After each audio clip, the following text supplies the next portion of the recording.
Welcome back. Welcome back. Chip Maxwell with you. It's Check with Chip on 94.5 FM, 1420 AM. The Answer, 402-498-5685. 402-498-5685. Email me, chip@theansweromaha.com. We're visiting with John Tucker, chairman of the Douglas County Republican Party.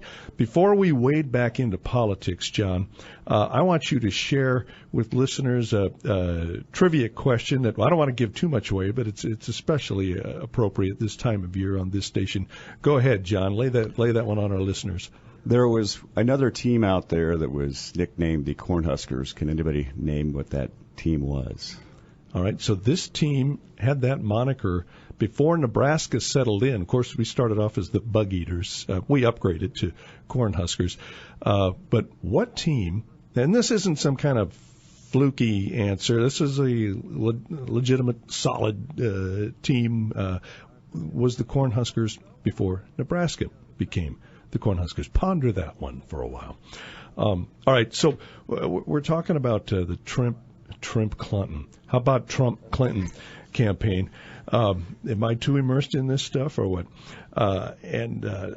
It's remarkable what's happened. The Trump campaign has never been anything quite like it, and it's taken some amazing twists and turns this fall. I want to, Mike Shane, producer Mike Shane, let's go ahead and bring up that audio. This was from the Mike Gallagher Show, one of our regulars on the Salem Radio Network. Mike Gallagher was interviewing retired Rear Admiral Charles Kubik. And Kubik is one of the 88 generals and admirals that came out recently endorsing Donald Trump. But they got off on a line of conversation. They're talking about Benghazi and Libya and Hillary Clinton as Secretary of State and her leadership at that time or lack thereof. And Kubik is talking about his claim is that basically the military leadership of Libya was ready to help arrange the abdication of Muammar Gaddafi. And let's go ahead and play the audio, Mike. You've long maintained that the United States could have removed Gaddafi peacefully. Absolutely, and the whole case with Libya is a perfect case study in Hillary Clinton's continued failure upon failure, and the kind of failures we will continue to see if she's commander-in-chief. I had already retired from the Navy by the time Hillary launched her war to remove Gaddafi. In fact, I had been working in a private company looking to develop environmental work in the oil fields in Libya. Was very familiar with what was going on, knew a lot of people through business contacts. When the UN resolution was passed and the U.S. attacked a peaceful country that had been our ally, I was kind of aghast. I immediately got calls from business colleagues who said, the military people surrounding Gaddafi are willing to negotiate with the U.S. for his abdication. And they said, what do you recommend we do? I said, let's keep the politicians out of it. Let's keep the diplomats out of it. Let's just declare a truce under a white flag pursuant to the law of war to have discussions between battlefield commanders on a ceasefire and the abdication. We worked that for 3 days with Africa Command. We worked out the terms. We were ready to basically move forward with it. We had even had shows of good faith on both sides. When Secretary Clinton inserted herself in the process, basically disapproved the recommendations of the military commanders and pressed on with what was really an expansion well beyond the UN resolution and an illegal war. And if that wasn't bad enough, when she was given intelligence and the president was giving intelligence, actionable intelligence, that the rebels were actually being led by the Muslim Brotherhood and by al-Qaeda terrorists, they ignored that advice, right. And they actually then worked a covert arms deal, separate and apart from the normal State Department controls, to arm the rebels.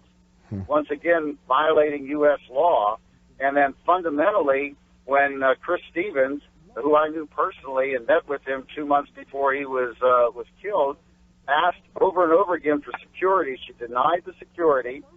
And then on the night of the attack, even though the president gave a clear order to the Secretary of Defense and he echoed it down to the military to launch an immediate rescue mission, Secretary Clinton convened a meeting, and obstructed that order, talking about uniforms and country clearance, and never did launch a mission in time. In fact, it was the veterans, the fighting veterans of Benghazi, if you want to call them, Right. who saved 30-some other Americans who would have been massacred if they had fought. And then, in a complete breach of integrity and command presence and leadership that we would require in a commander-in-chief, when the bodies came home, she looked into the eyes of the parents of Ty Woods and Sean Smith, and she lied to them.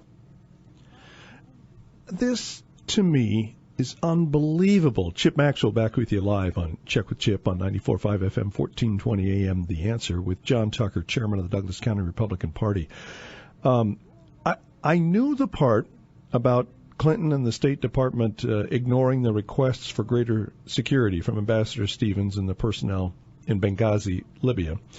I did not know. This sounds like John Poindexter and Oliver North in the 1980s and supporting the Contras and so forth in Nicaragua.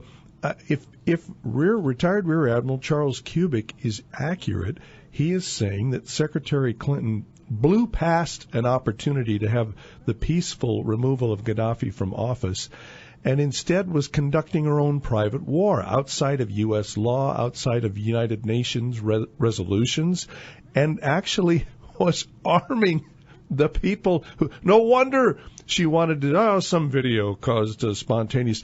I thought she trotted out that lie just to avoid political damage. Well, it doesn't fit the narrative.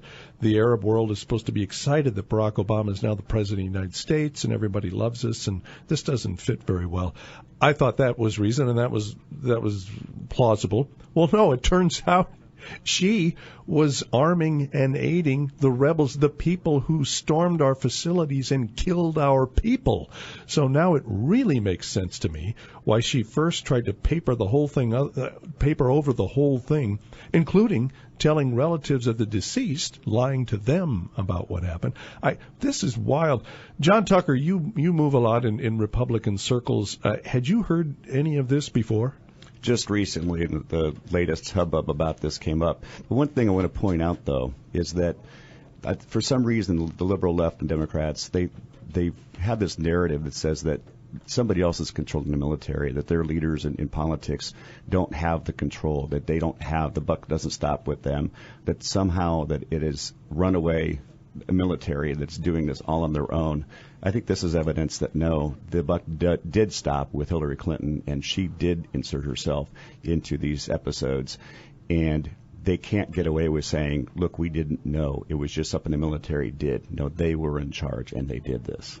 Well, and when one of the narratives of the Clinton campaign, Donald Trump, he's unfit, doesn't have the right temperament. We can't trust him to be commander-in-chief and so forth.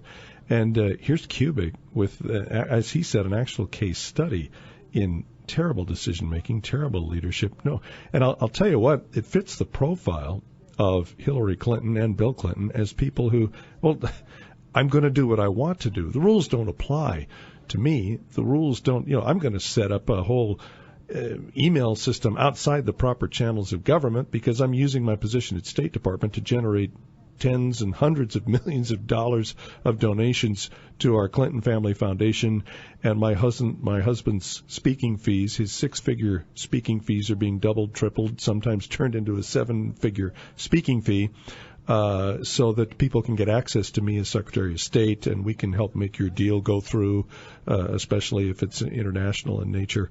And so I'm going to, and here we go. Well, I'm going to go ahead and help the rebels. And, who knows who's mixed into that soup? Muslim Brotherhood, Al-Qaeda. And then these are the people that staged an armed, coordinated assault on our consulate and a nearby facility. And we know how that story turned out with Ambassador Stevens dead and 3 other people. I don't expect that the mainstream media will give this a whole lot of attention. But I'm glad that Admiral Kubik is out there making some noise about it.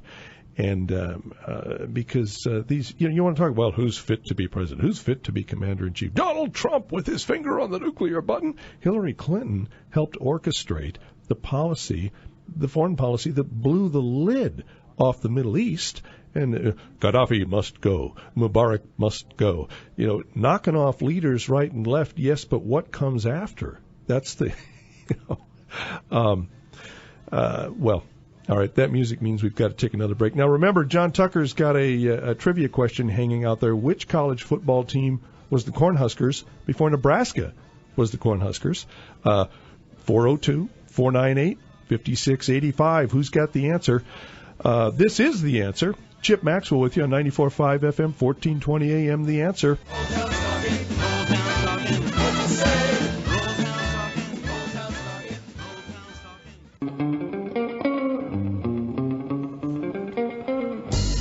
Welcome back. Chip Maxwell with you. It's Check with Chip on 94.5 FM, 1420 AM. The Answer. 402-498-5685. Chip at theansweromaha.com. Hey, we've got a trivia question pending out there, and here's the deal. Well, I hope this is an incentive. We'll see. I will give a free copy of my book, Fix It Now, Rediscover the Constitution, and Get America Out of Its Fiscal Death Spiral. Free copy of the book. You can come by the station and pick one up if you can give us the answer to the trivia question. John Tucker, give it to the listeners again. The question is, what college football team had the nickname Cornhuskers before Nebraska? All right, and it's not a fluky thing. It's a team you've heard of before. All right, first person to call in or email me with the correct answer gets a free copy of my book, Fix It Now. As I say, we'll see if that's an incentive or a disincentive.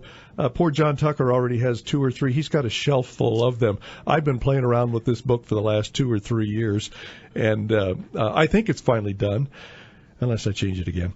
But I've heard about it from some relatives and friends, too. Anyway, the team that was the Cornhuskers before Nebraska was the Cornhuskers. Yes, true, valid, legitimate question here. We've got some other true, valid, legitimate questions about this campaign season. John Tucker, of course, is the chairman of the Douglas County Republican Party, a fellow inhabitant of the basket of deplorables. He is helping us get the word out about the debate party. Now, you've got it marked down, right? September 26th, Monday night, September 26th at Big Fred's. First presidential candidate debate is that night. We will be there. The Answer is putting on a debate watch party. Actually, Clint Bellows is going to broadcast live from 4 to 6, his show from Big Fred's. And then we'll stick around. We've got a room set aside, get some food, get some pizza, and we'll keep the microphones on, and Clint and I will provide some color commentary during the debate, and it's going to be a great time. And I'll be there, too. John Tucker, your chance to meet John. We've got to play that up more. John Tucker, Douglas County Republican Party chairman, will be there. So we've got the presidential race tightening into a virtual dead heat. I dug out during the break here. The latest news yesterday was Fox News had Clinton up by 1, CBS, Clinton up by 2 points, Rasmussen, Trump up by 2, with a 3-point lead in Virginia, Trump up 2 nationally, according to another polling service, winning Colorado, Trump up 8 points in Iowa. Well, John Tucker, before the break, was just telling us way back in the primary season when he went over to participate in the Iowa caucuses, there was standing room only. People were being turned away. There were so many Trump supporters turning out for the caucuses over in Iowa. Very interesting, and we played that audio of the retired admiral who says Clinton not only left the people stranded in Benghazi, Libya, she helped aid and arm the rebels who attacked them. Just disastrous foreign policy in the Middle East. I'm going to ask you, John Tucker, to shift gears a little bit. Let's bring it down to the local level. We've got a congressional race, And in the interest of full disclosure, most of you probably remember, I participated in the primary in the local race for Congress. Don Bacon won. Don Bacon was just on a few weeks ago with Clint Bellows. Saw Don in the hallway here, had a very nice visit with him. And so I know Don's out there working it, as is Brad Ashford, the Democrat incumbent. John Tucker, my phone rang off the wall in the spring with polls, local races, national races as the presidential candidates. It has not rung. My phone's been very quiet so far anyway this fall. What are you seeing? What are you hearing? Can you shed any light on that congressional race for us? Well, a couple things. I agree, too. My phone has not been ringing off the hook either. But one thing that is rather surprising is to see how much Ashford and the Democrats are really attacking Don Bacon. And what that tells you is that Bacon must be close, or maybe even ahead. You don't bring up your opponent's name unless you really have to go on attack, and they are doing that. So, that tells me it's a close race. And what the Republicans need to do is they need to make sure that the Democrat out there knows that, especially the Bernie Sanders Democrat, that Ashford was a superdelegate for Hillary, and he is the co-campaign chairman in the state of Nebraska for Hillary. And if you're a Democrat that does not like Hillary, you really should not like Ashford also. And Brad Ashford is running away from that. I found myself in a radio conversation with him earlier in the summer, and I was teasing him about, say, where were you? Hillary Clinton was here in town at North High School, and he was nowhere to be found. He was on vacation or something like that, because they said, well, you are the state chairman or co-chairman of... What? I mean, he was acting like, no, I didn't. Deny. Well, and so I obviously, and especially as she's proven to be a really terrible candidate, I suppose that's a burden that he doesn't want to bear. John, I don't watch much television, so maybe I'm not seeing it. How, in what ways is the Ashford campaign attacking Don Bacon? I don't watch a lot of TV either, but what I've seen is from the YouTube videos. It's hard to say how they're attacking, because what is it that you can attack a retired brigadier general with? Yeah. I mean, It doesn't make any sense to me that you would attack then the military. You're attacking our armed forces. Okay. You're attacking those people that fight for this country, and I think that's a losing proposition for them. 402-498-5685. Join us, 402-498-5685. Chip at theansweromaha.com. So there's no polling that we know of yet in the local congressional race. We've got I think a dozen or so people in the metro area running for state legislative seats.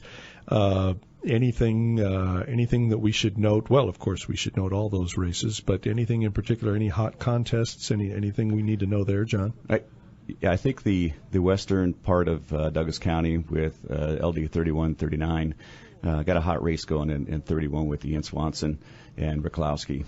Ian Swanson, who has a show on The Answer on Saturday afternoons, the very same Ian Swanson.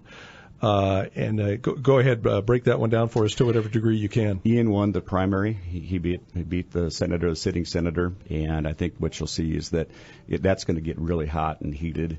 I think Ian can do it, can win this race. Louanne Linehan has got probably somewhat of an easier race, perhaps, but again, take nothing for granted. She's got a good district to go in. Of course, that's currently Bo McCoy's district, who's a Republican who's been termed out. Those are the two big pickups that we'll see out there. Of course, Ian will be the actual one to flip that seat from a D to an R, and that's really the hot one going on right now. Ian Swanson, standing tall from Nebraska. Those of you, if you don't know him, what is he, 6'6" or 6'7"?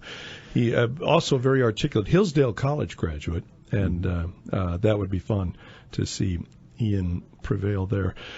402-498-5685. Anything you want to ask John Tucker, chairman of the Douglas County Republican Party. Chip at theansweromaha.com if you're a little shy about being on the phone, on the air. John's trivia question still hanging out there. Which team was the Cornhuskers before Nebraska became the Cornhuskers? I'll throw a free book at you if you can provide that answer. And I want to John Tucker, there's been I've heard this rumor before. First time I've seen it appear in print in the media about the possibility of former Governor Dave Heineman dusting off his campaign plan and running for governor in 2018 against the incumbent Pete Ricketts. John Tucker, what can you tell us about that? I have no official information about such a thing. I would find it pretty incredible that could happen, and I don't really put a whole lot into it. To me, it's a stretch too. It sure is.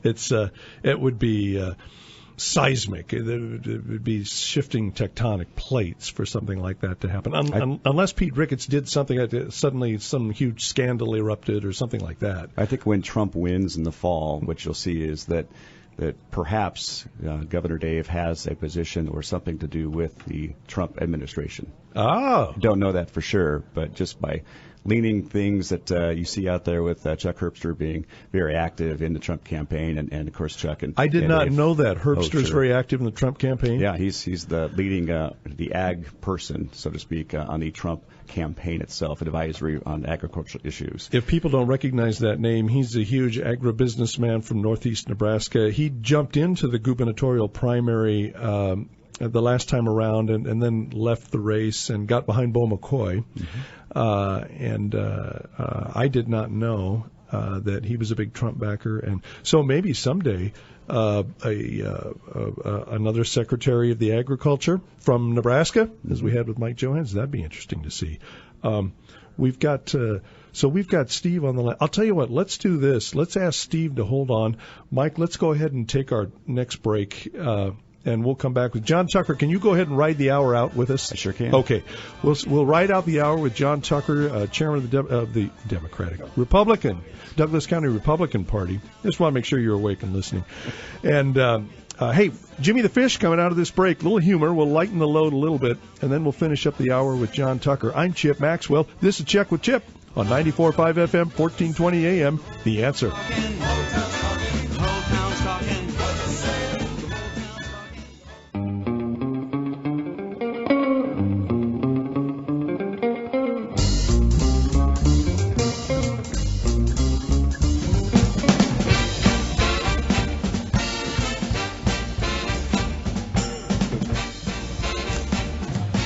Welcome back.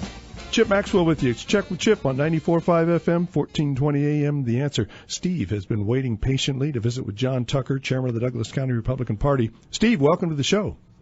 Thanks for taking my call. I'm curious where the guest weighs in on this. As a conservative, I have a visceral dislike of Democrats and liberals, and it's been that way since the Clinton in the 90s, and I think many in the conservative movement do as well. They absolutely cannot stand what the Republican Party has become in terms of the establishment Republicans back in Washington, D.C. They don't want Republicans that are like John McCain, who, very wimpily say, "Oh, my friend, I want to reach across the aisle." Guys like Ryan, who sell themselves out and sell the party out. They want people who are willing to put on a pair of brass knuckles and engage in a street fight with the Democrats. The Republicans are really not much better than Democrats, just slightly different. And that's why people are fed up. And that's why we have a candidate like Donald Trump, because he does appear to be different. He does appear to be willing to engage. And I'm curious where this gentleman, where his sympathies lie, number one. But number two, if he could comment on what's happened to the party and comment on the fact that the establishment Republicans continually abandon their base, this base that goes out and gets them off year election after off year election and gets them the House and the Senate.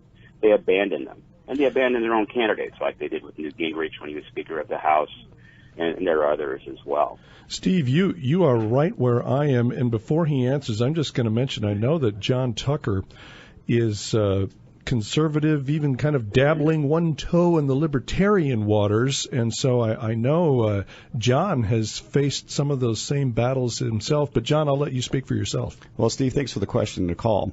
I guess one question back to you real quick is you mentioned that you're a strong conservative. Are you supporting Trump? Because most people that I hear that they're conservative, they don't like Trump. Well, I guess maybe I should qualify that a little bit. I was a much stronger conservative at one point than I am now, and it's not because of ideology. It's because of what the Republicans, the establishment Republicans, have not done. Okay, and the way they've acted. I probably have some libertarian leanings as well. But in terms of Trump, it's one thing and one thing only. Well, I should say ideology. In terms of ideology, I think Cruz probably is a stronger conservative candidate. But Trump is a guy that's willing to blast the Democrats, blast the establishment Republicans, and like I said, put on a pair of brass knuckles and go down an alley, engage in a street fight. You get the sense that he'll do that. And Steve, I agree with you. That's exactly how I look at Trump. Also, one thing I throw out to the never Trumpers or to the people out there that are they don't want to support Trump, or I'm talking about the Republicans, is that just keep in mind that we do have a Constitution, and if you pull out your Constitution, look at Article 2, and if you actually read it, you'll understand the president really doesn't do anything. Now, that isn't to say that Obama hasn't done some things, but when you've got Obama for his first 2 years, 2008, 2009, he had a Democrat Congress, both Senate and House, working for him. That's how we got Obamacare during that entire time. The last 6 years of his stay in office has really been tempered down, mainly because the Republicans have challenged that. They've done the check and the balance, and they follow the Constitution and have blocked that. So, Steve, getting back to your concern about the establishment Republicans, they have at least come back and stopped some of the things that, of course, an Obama administration can do. They can't do everything, of course, but legally, at least from the law perspective of passing laws, they've stopped him. And what I say to Trump people, anti-Trump people, and Republicans I'm talking to, let the Constitution work, and let's see where this goes out. Steve, thanks. If I could just make one more quick comment. In terms of these never Trumpers, they got to be out of their minds, seriously, because the alternative. How do you really feel, Steve? Well, no, seriously, because the alternative is Hillary Clinton. I agree. So when you look at that, that in and of itself is enough. Steve, thank you for your call. I'm glad the conversation has arrived at this point, JonTucker, chairman of the Douglas County Republican Party, because I was singing from Steve's hymnal even back in the spring when Trump started to kind of take control of things, and we had some prominent voices. We still have some in Nebraska. Never Trump, can't vote for Trump. But the alternative, well, he's not a true conservative. He may not be. I don't know. At least I feel like I have a chance of getting some of the things I would want from a president in a Trump administration. It's a total shutout. I'm going to get nothing from a Clinton administration, and the country's going to slide away from us even further, in my view. But to me, this is the challenge for someone like you who is in an official position in the Republican Party. Whatever you say, whatever criticisms you want to level at Democrats, when it comes time to vote, they circle the wagons, they rally the troops, they get all hands on deck, and they will vote for the Democrat, even if she is corrupt, even if she's having seizures and can barely walk, they will vote for the Democrat. And we still have Republicans being, in my view, and I would say in Steve's view, just being too darn fussy. We've got someone who's willing to fight, someone who's willing to at least give us a chance of getting some of the things we want. And, JonTucker, I'm worried about this, that if Republicans are going to get fussy and say I'm not voting for president and encouraging others not to do so, well, it's the presidential race that draws a lot of people out to vote. If they lose interest in that, they just may not vote at all. We have seen this happen. We saw it happen with McCain and with Romney. I was a victim of it locally in 2008, running for re-election to the county board. That was the year when Barack Obama won the electoral vote in our district, not because of record Democrat turnout, because thousands and thousands, literally thousands of Republicans stayed home and didn't vote. They were mad that John McCain was the presidential nominee. Okay, I can't blame them for that. But a lot of the rest of us down ballot, as they say, took a hit as well. I'm very worried about that happening unless we get the never-Trumpers to come forward and say, okay, I've made my protest, but I will be there on Election Day voting for Trump and the entire Republican ticket. John Tucker, your thoughts? I think it could be on both sides. The turnout is actually lower than what we think it is. Oh, yeah, okay. We've been hearing that Trump's going to keep some Republicans away, but in this county itself, this was a very Bernie county for Democrats. True. And there are a lot of Bernie people out there that just cannot stomach Hillary Clinton. And I would welcome those people to take a day off on November 8th and just stay home. And, of course, I'm being partisan in that response, and I will tell the Republicans that I know you've got to get out there and vote. Of course, they're trying to say that they're same people on the Bernie side. But seriously, when you look at this race, the negatives are so high for both candidates that the press, not looking at you, Chip, necessarily when I'm saying the press, I am looking at it right now, but the press is trying to get the narrative out there that the Republicans aren't going to show up for Trump, and so when they hear that, they can say, oh, see, the press told me I could stay home. No, that's not that. Don't believe that. Oh, and by the way, they're not going to tell you that Democrats feel the same way about Hillary. They don't want to vote for her either. Well, and if this helps get some never-Trumpers on board, you were talking about the Constitution.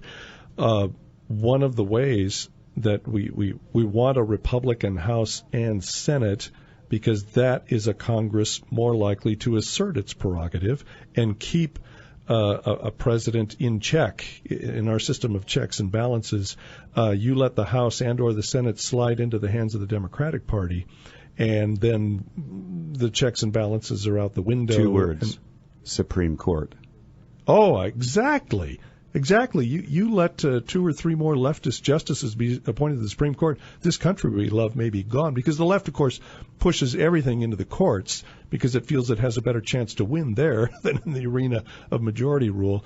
And so, all true. We have just a minute or so left. John Tucker, Mayor Stothert has now announced that she is going to run for re-election. Anything else on the local landscape that we should be watching right now? There's always the threat of fatigue, but every 4 years we go after the city council and the mayor race. Things always bounce back and it becomes active again. You'll see that the April primary and the May general next year will be right here before you know it. Mayor Jean Stothert's a great mayor. We're going to re-elect her. She's going to have an official announcement party on September 29th. It should be a great event, and I look forward to getting past November 8th so we can look at our local races some more, which is where really all government is all local anyway. Well said. John Tucker, chairman of the Douglas County Republican Party. You'll be with us September 26th at Big Fred's, right? I will. All right. John and the Republican Party are helping to spread the news, spread the word, and hope you can join us, too. You can meet John Tucker in person. His trivia question is still hanging out there. Which team was the Cornhuskers before Nebraska was the Cornhuskers? We'll carry that into the next hour. We've got a lot more to cover, but first we need to take a break. Let's get caught up on news and weather, and then we will reconvene for hour number 2. I'm Chip Maxwell, and this is Check with Chip on 94.5 FM, 1420 AM, The Answer.